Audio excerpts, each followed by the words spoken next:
With less than 2 weeks remaining in the legislative session, lawmakers fulfilled their constitutional obligation by passing the state's 2011 operating budget. Lawmakers gave their stamp of approval to the state's $23 billion operating budget. Lawmakers had to cut more than $480 million out of the governor's recommended budget. With every state department on the chopping block, some argued the General Assembly didn't do enough to pass a balanced budget. Not only is this budget financially out of balance, it's also morally out of balance.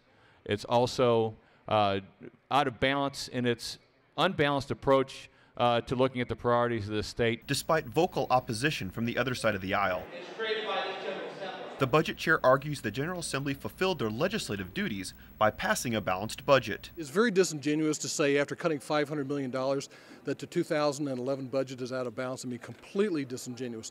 They have no basis whatsoever to base that on other than their own opinion. So. In previous years, areas such as education survived the budget axe. But in a down economy, even education couldn't escape cuts. Despite cuts to education, lawmakers approved more than $6 billion in education funding for 2011, a number some argue should be higher. We need to continue to push our children and give them the resources to improve. We don't do that in this budget, Mr. Speaker.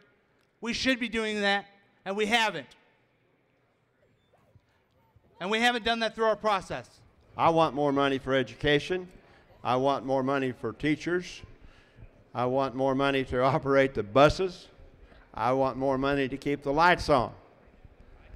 But we have to deal with reality. The budget now heads to the governor's desk for approval. Lawmakers approved the budget more than a week before the constitutional deadline of May 7th. Lawmakers took a break from the budget to say thank you to some very important people. Members of the House and Senate gathered in the House chamber to honor several hundred World War II veterans. Those in attendance were part of the Central Missouri Honor Flight program. In a historic gesture of his appreciation, the Speaker suspended the House rules to allow the veterans to come and join them on the House floor during session. Reporting from the state capitol, I'm Jonathan Lorenz.